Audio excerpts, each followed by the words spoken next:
We woke up to bitterly cold temperatures this morning and bitterly cold wind chills for that matter. We'll do the same again Friday morning, but do we have some warmer weather on the way? I have all the answers. Challenging authority to hold people in custody for ICE. How the state's Supreme Court case could impact several local sheriffs. And it's the most wonderful time of the year in Madison. How the state capitol is celebrating the holidays and educators. It's all coming up on News 3 now at 10. Good evening. Thanks for joining us, everyone. I'm Sarah Carlson. And I'm Eric Frocky. We begin tonight with a look at your forecast. Again, another bitterly cold day across southern Wisconsin. So, Alex, will tomorrow be any better or different? It will be just a little bit better tomorrow. The wind chills, we'll still deal with those in the morning, down to maybe as cold as -5 to -10. And some localizers, meaning some places could get down to the -5 to -10 range in the wind chill department. But there are changes tomorrow. We will get into the mid to upper 20s as a weather system moves into southern Wisconsin with south winds, and that will help to boost those temperatures up just a little bit on Friday. As we take a look at our current temperatures right now, they are taking a nosedive. We're already down to 0 in Janesville, 2 in Monroe, 8 in Madison. A little bit warmer to the west as clouds start to filter in out ahead of that weather system to help hold up those temperatures just a little bit overnight tonight. Planning our night, we'll see those temperatures bottom out again here in the single digits, just a few degrees above 0, a little bit warmer off towards the west as that weather system slowly works its way into the area. It's part of the 3 things you got to get out of the forecast tonight. Little light snow on Friday, but how about this light snow that we're expecting as we go into Saturday night and Sunday? I'll use Future Track when I come back to show you what that will look like. Alex, thank you. And track the forecast for yourself with our First Warn weather app. It has your hourly planners, road conditions, and radar. You can download it for free in your phone's app store. Just search WISC weather. With these continued colder than normal conditions, nonprofits are working hard to make sure the unhoused are safe and warm. The Men's Emergency Shelter says they're preparing to take in nearly 400 people tonight. Organizers are putting out beds where those in need will sleep from tonight until 8 o'clock tomorrow morning. The shelter's manager says he will do all he can to keep everyone warm. In this building, we will never turn anyone away. We have the possibility to accommodate as many people as possible, even if some will have to sleep in chairs or be inside in the warmth. At least we're able to provide some safety and warmth in this shelter. That's great to hear. The shelter also says they make sure everyone who comes has coats, gloves, and hats after they leave. Next at 10, a Rock County jury has found a Beloit man guilty of sexually assaulting 2 girls. Isaiah Washington faces up to 65 years in prison for first and second degree sexual assault. In April of 2024, a 13-year-old girl reported that Washington had assaulted her in Janesville. Then later that year, an 11-year-old reported she also was assaulted by Washington. Both girls testified at his trial. The DNA evidence matched Washington. Sentencing now scheduled for February 20th. We're learning more about the man arrested in connection to pipe bombs planted outside the DNC and RNC headquarters in Washington back on January 5th of 2021. Today, investigators searched the Virginia home of Brian Cole Jr. Federal authorities say he is the hooded and masked figure in security videos planting the pipe bombs. Cole now charged with transporting an explosive across state lines with the intent to kill, injure, or intimidate, or to damage or destroy property. Officials say more charges may be coming. President Trump continues to attack Somali Americans living in Minneapolis and St. Paul. This comes as Minnesota is reeling from a fraud scandal involving $1 billion siphoned from multiple federal programs during the COVID pandemic. In the past 3 years, 87 people have been charged, 61 convicted, most of Somali descent. We're going to go the wrong way if we keep taking in garbage into our country.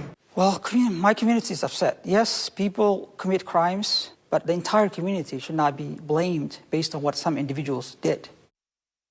Republicans on the House Oversight Committee say they're launching their own investigation into this fraud in Minnesota. And it comes amid a surge of ICE agents cracking down on migrants in the community. The state of Wisconsin's Supreme Court is set to hear arguments in a case challenging whether local law enforcement has the authority to hold people in custody for ICE. This case, brought by immigrant rights group Voces de la Frontera and the Wisconsin ALU, it questions the legality of ICE detainers. Those extend custody beyond release dates. Detainers give immigration agents 48 hours to pick someone up if they're suspected of being in the country illegally. The outcome of the case could impact how local sheriff's offices in several counties handle such requests. The lawsuit contends that honoring an ICE detainer is an arrest, and Wisconsin law enforcement doesn't have the authority to make arrests in the form of ICE detainers and ICE administrative warrants. And our suit names 5 Wisconsin County sheriffs from Walworth, Brown, Kenosha, Sauk, and Marathon counties as respondents.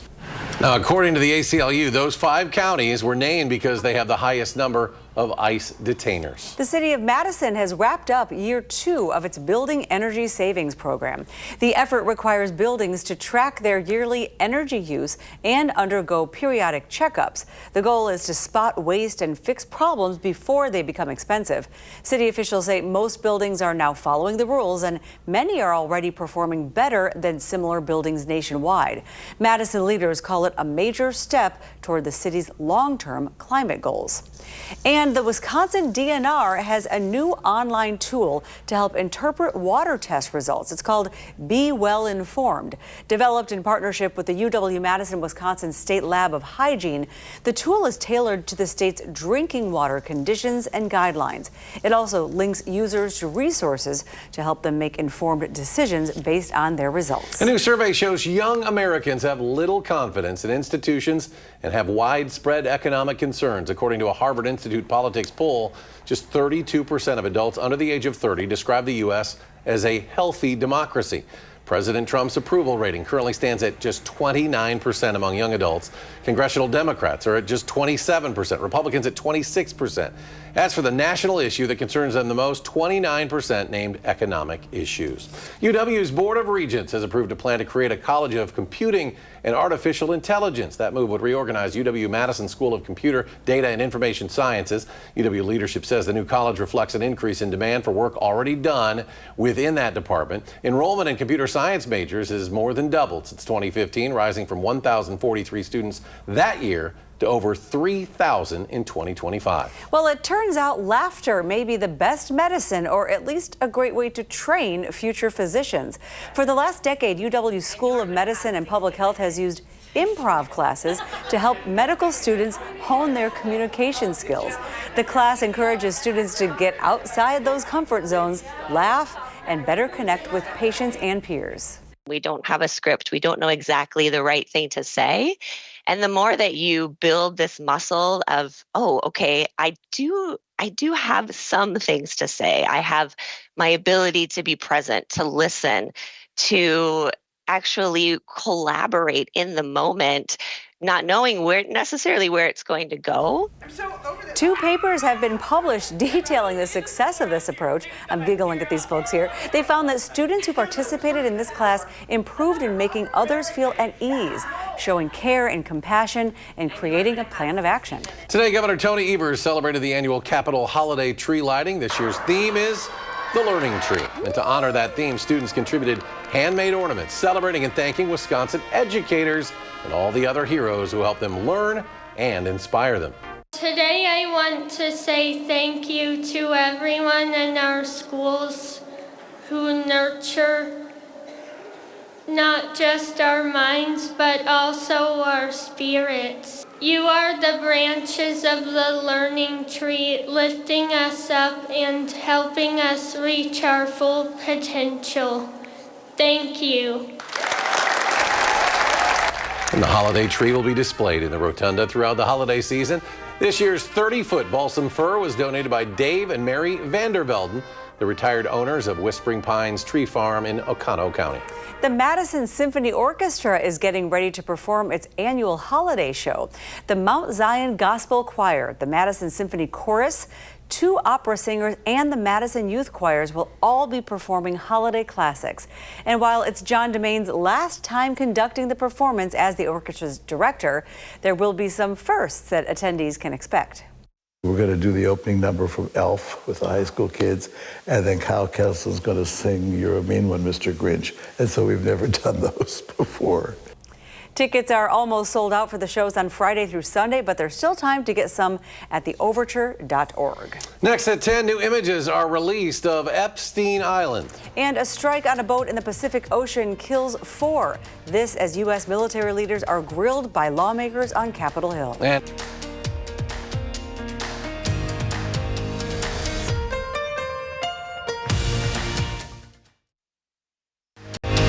You're watching News 3 Now at 10. Today, the U.S. military said a strike on an alleged drug trafficking boat in the Pacific killed 4 people. And this comes as top military leaders testify before Congress for a separate deadly attack near Venezuela. In a classified briefing, military officials said Defense Secretary Pete Hegseth never issued an order to kill everyone on board the suspected drug smuggling boat. While some question the legality of firing on shipwreck survivors, other lawmakers say the video shows the strike was lawful. I saw 2 survivors trying to flip a boat loaded with drugs bound for the United States back over so they could stay in the fight. Admiral Bradley made the correct decision to ultimately sink the boat and eliminate the threat. Now, Secretary Hegseth has been under more scrutiny after the release of an Inspector General's report that found he could have endangered U.S. service members last spring, you may recall, with his handling of sensitive military intelligence. House Democrats have released what they say are never-before-seen images from the infamous Epstein Island in the U.S. Virgin Islands. The images reveal the bedrooms, ocean views, the pool, and the den, where a blackboard shows the words power and deception written on it. The photos were obtained by Democrats on the House Oversight Committee, calling on the DOJ to release all files related to the Epstein case. We're letting the administration know that we're going to continue to get files, whether it's through the Epstein estate, whether it's through the Virgin Islands, whether it's through the banks, and we're going to put information together to ensure this investigation moves forward and gets justice for the survivors. Last month, amid bipartisan pressure, President Trump signed a bill to release the Department of Justice's full Epstein case files. The deadline for doing so is just 2 weeks away. Now to the forecast, it may be December, already feeling like January. This coldness really set in. Alex, how long will these chilly temps stick around? 10 days and perhaps even beyond. I'll take you beyond in just a couple moments here, but the next 10 days, up and down roller coaster. But with this up and down roller coaster, what you never see are temperatures at or above normal as we head out into the extended.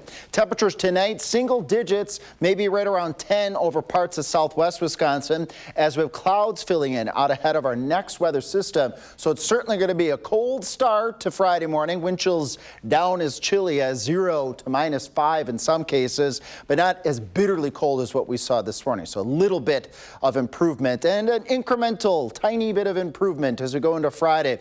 Mid to upper 20s, a little bit of light snow dotting the scene. Could see a little bit of patchy freezing drizzle, but we'll track that in just a moment using Future Track. So a little bit of improvement. We've got that light snow shower activity Friday night. Good chances for light snow as we go Saturday night into Sunday. And first to let you know, as we head out into next week, as we head out towards perhaps Wednesday and Thursday, another Clipper-like system bringing good chances for light snow just about every other day in this very January-like weather pattern, as Eric was just mentioning. Here's that light snow at noon north of the Dells as we move through the rest of the day. Spotty, scattered snow showers. In between these snow showers, we could have a little bit of freezing drizzle, so be on the lookout. There could be a slick spot or two. And it's quiet, and then here comes that next weather system knocking on the door here by 6 o'clock Saturday night. Southwest Wisconsin, that snow spreading into south central Wisconsin, Madison, and points off towards the north and east. A little bit lighter in the way of activity, perhaps more moderate snow activity out towards Iowa, depending on the track of this Clipper system. And that snow ends as we head towards Sunday at 6 o'clock. Now, tomorrow's overall snow totals a dusting, maybe a ½ inch at absolute most. If this Clipper-like system tracks them, weather models are pretty consistent with this, that fluffy 1 to 3 inches of dry snow expected Saturday night going on into that Sunday morning time frame. We'll keep a close eye on that Clipper system. If it moves any closer to the state, maybe we'll have a little bit more in the way of fluffy snow accumulation Saturday night going on into Sunday. Then Monday going on into Tuesday night, another Clipper-like system.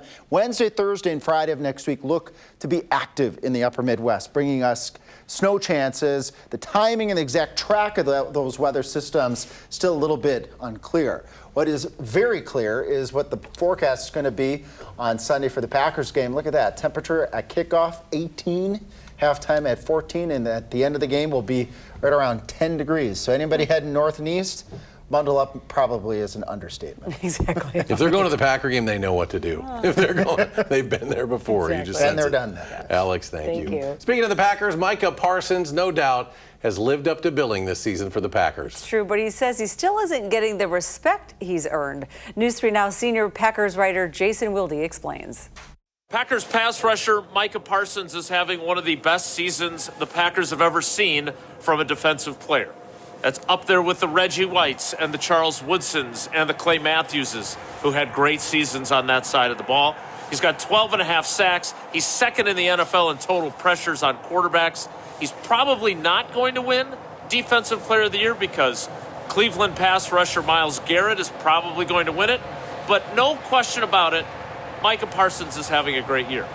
So why does he feel so disrespected? He talked today with us about being disrespected by opponents and disrespected by media and other fans. That's why he's focused on finishing these 5 games, starting with Sunday's matchup with the Bears, strong. I think every week people question my worth.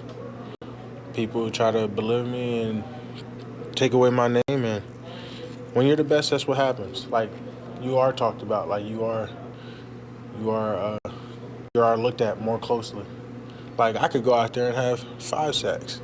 And people say, oh, it's coverage sacks. They held the ball. They're always going to find something. Like, you'll never prove anything wrong. But I will say, like, for me, it's about, like, you'll never question how hard I play. We'll have more from Micah Parsons and everything you need to get ready for Packers Bears on our website, channel3000.com.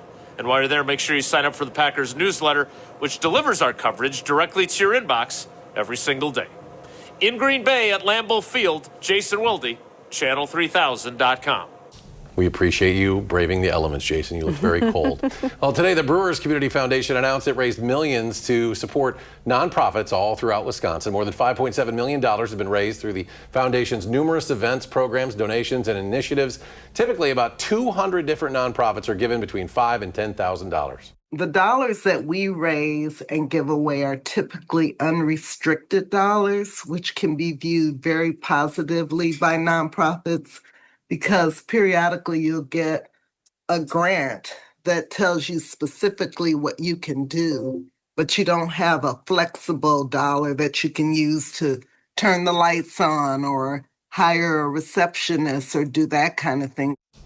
And the beloved 50-50 raffle, we've all played it, right? You also helped. It set a record this year, raising more than $4 million. And since 2010, it's now raised over $32 million through fans' direct contributions to the foundation. And still to come in sports, the Badgers embark on another NCAA tournament run. Highlights from the first round at the Fieldhouse next on News 3 Now. There's a reason why she got her fit.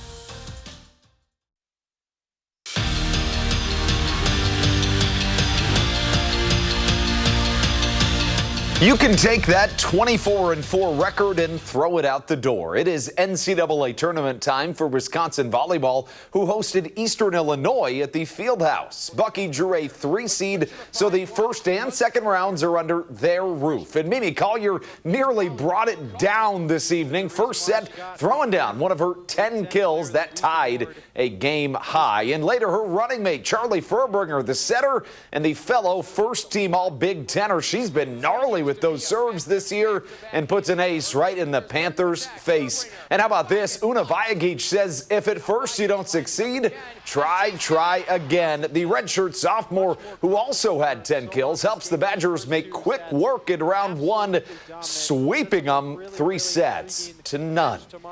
Despite a big win, the story out of Milwaukee last night is Giannis Antetokounmpo. And I'm not talking about those trade rumors. I'm talking about that injury he suffered last night, and it's not looking all that great. That right calf injury will keep him out for 2 to 4 weeks.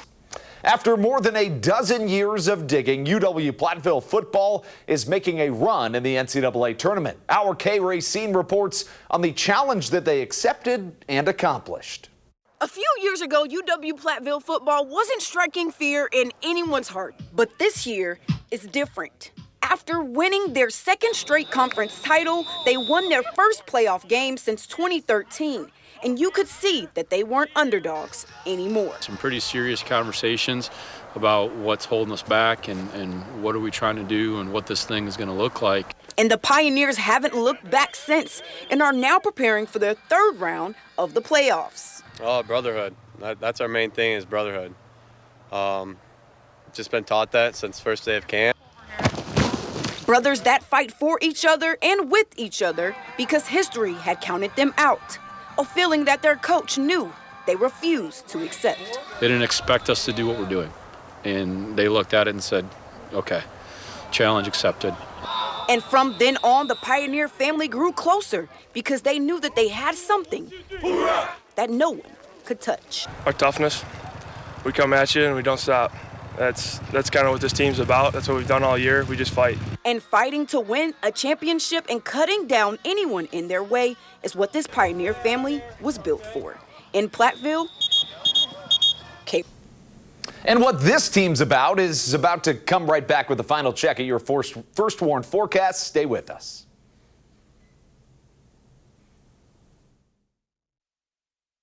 Tonight, it feels irresponsible to stay silent any longer. It's cold outside. Colbert's all new with Jen Psaki plus Weird Al Yankovic. CBS Tonight. Well, finally tonight, meet the underage visitor who crashes a New Zealand bar's happy hour. It's a baby seal. Made an unexpected stop at a craft beer bar, waddling in the front door like it owned the place. That's very sweet. I don't think that's the water he wants to jump back into. Patrons tried to usher out this seal using a sweater, but the flippered guest hid in the bathroom, as you can see there, and then later under the dishwasher. Some clever coaxing with a bit of the Daily Salmon special allowed rangers to safely take the pint-sized patron back to nature. Very popular bar there, I guess, in Richmond, that is so New cute. Zealand. All right. Alex is back with a final check of the forecast. Yeah, my forecast might not be popular for some if you don't like the really cold and if you don't like the snow, but it might be popular for those that do like the snow and the cold. This forecast looking more like what we would see at the end of January. Friday morning, we're going to wake up to wind chills to -5. We'll get up to 27. Little light snow, maybe some patchy freezing drizzle Friday night could cause a couple of slick spots. Better chances for snow Saturday night going into Sunday with a Clipper-like weather system, and it's going to be just cold for the Packers game, but dry. Good chances for active weather as we head out to the middle of next week. With those temperatures, all that precipitation will be in the form of snow. Hopefully we'll have a January that's warm. We'll see. Yeah, we'll try. Colbert is coming your way next. Our next newscast is tomorrow morning at 4:30. Thanks.